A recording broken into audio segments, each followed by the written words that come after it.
She doesn't want to be understood. She wants to be felt. And if you're looking for logic, you'll never survive inside a woman's desire. Because what turns her on isn't what you think. It's not muscles, it's not money, it's not compliments. It's tension, it's mystery. It's the man she can't quite read. She won't tell you this. She can't, because her desire isn't spoken. It's triggered by your stillness, by your emotional control, by the silence between your words, where she starts to imagine things you haven't even said yet.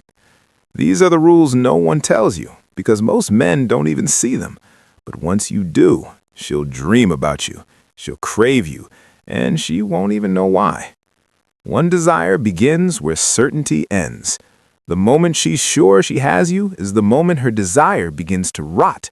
Not her love, not her appreciation, but that raw, electric, heart-racing hunger. It dies in the hands of predictability. Because female desire does not thrive in security. It thrives in tension, in mystery, in the unresolved. You want to know why the nice guy finishes last? Because he answers too quickly. He explains too much. He gives her certainty before she's even started to feel anything.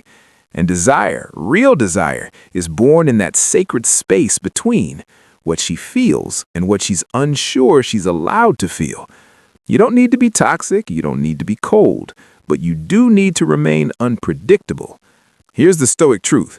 The more she knows you want her, the less she has to feel, because now her nervous system relaxes. And when her nervous system relaxes too early, the tension that creates lust fades into emotional flatline. It's not that she doesn't like you, it's that she no longer has to earn you. And women don't crave what they already possess. They crave uncertainty with boundaries. Not chaos, but unresolved intensity. The moment she finds herself saying, "Why didn't he text back yet? What's he thinking right now? Did I say too much?" That's when desire is alive. It's not logical, it's biological. She needs to feel like she's leaning in, not because you're pulling away, but because you're not chasing, because you're living, you're in motion, and she's not quite sure where she stands yet. That not knowing, that's the sweet spot where her fantasies take shape. Most men destroy that too soon. They overshare, overcommit, overpromise. They kill the suspense. They become emotionally obvious. They hand over their cards too early and wonder why she stopped texting back. Here's the paradox. She will never fully relax around the man she fantasizes about, and she will never fantasize about the man she completely relaxes around too soon. So what do? You slow everything down. You move with intention, not impulse. You flirt with your eyes, not your words.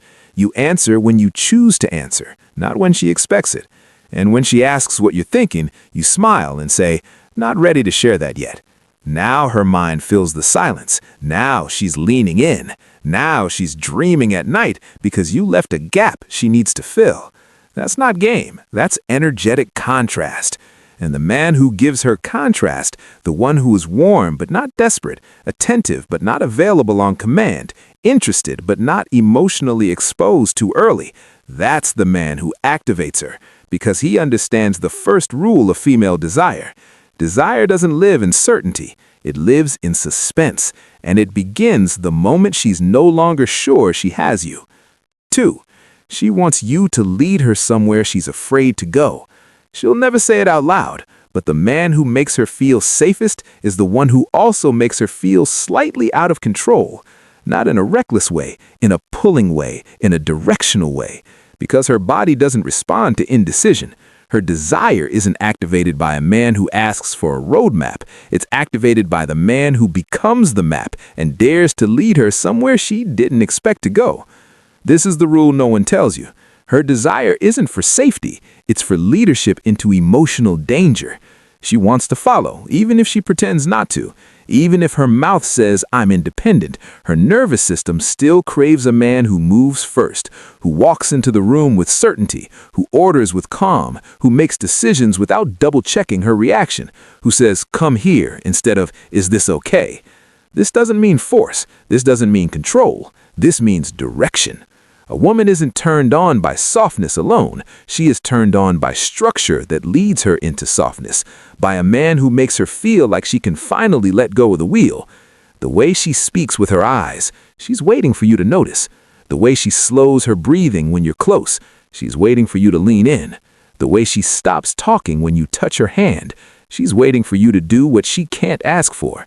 Because her deepest desires live in the unspoken, in the surrender, in being moved into emotion by someone stronger than the story she's told herself. She wants to be kissed before she realizes she gave permission. She wants to be held in a way that silences her mind.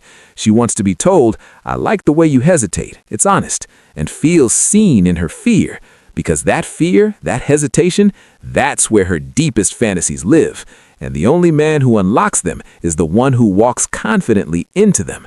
Most men wait. They ask for signs. They want certainty. They say, "I don't want to make you uncomfortable."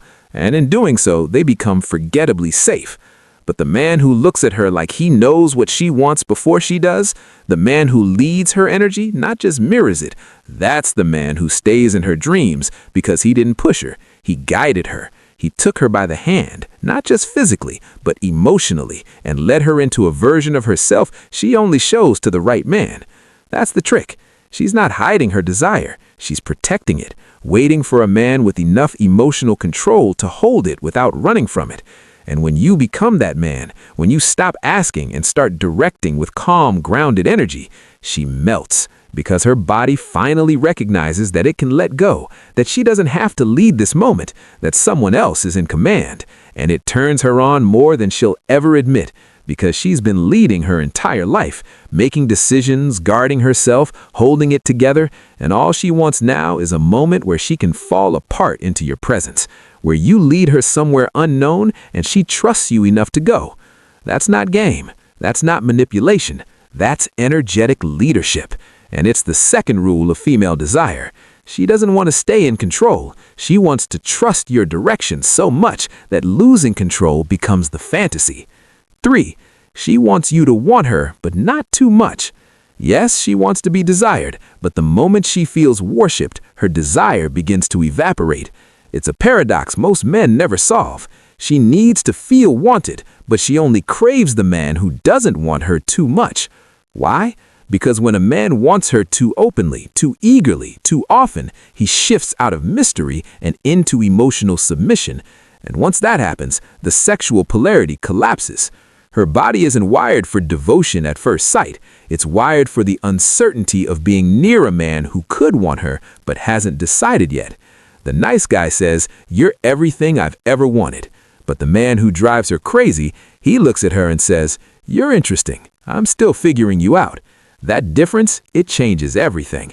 Because she doesn't want to be a reward for neediness. She wants to be a response to your standards. She wants to be earned, but only when she senses you don't need to win her. That's what turns her on. That's what makes her fantasize. Not about what she'll do for her, but what it'll take to make you choose her. Because your approval, that's currency. And if you hand it over too quickly, without effort, without contrast, without making her feel the tension of not having it yet, she stops feeling pulled towards you. Desire dies.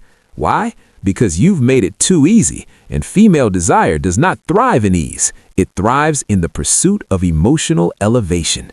She wants to feel like you see her, yes, but only after she's shown you why she deserves to be seen. Not because you're cold, not because you're manipulative, but because you have emotional discipline. You want her, of course you do, but you don't need her. And you damn sure don't broadcast your obsession before she's shown you her soul. That restraint, that tension, that calm hunger held just beneath the surface, that's seductive. It's the energy that says, "Yes, I want you, but I won't chase you. You'll feel it when I decide the moment's right." And now she leans in because you've made your desire feel earned, not automatic, not performative, but precise. And when she senses that your attraction isn't a default, but a conscious choice you're still holding back, she becomes obsessed with earning it. That's what keeps her up at night, not the guy who pours his heart out on day one, but the one who looks at her like he could ruin her confidence and still hasn't decided whether he will. It's not about playing hard to get, it's about being hard to move. Stoic men understand this. You don't flood her with attention. You create a drought so that every drop feels sacred. You don't smother her with affection. You give her your eyes, but not your approval, your attention, but not your full emotional submission. Not yet. And when you finally give it, when you finally lean in, when you finally say, "Now you've got me," she melts because she knows how rare that moment was. And now her desire isn't based on what she sees in herself, it's based on what she sees in you. That's the third rule of female desire. She wants to be wanted, but she only desires the man whose want is never guaranteed. If you've ever made her feel something just by being near, comment, "She felt my silence." Like this video if you're finished playing her game and ready to make her play yours. Subscribe if you want to master the real rules of attraction.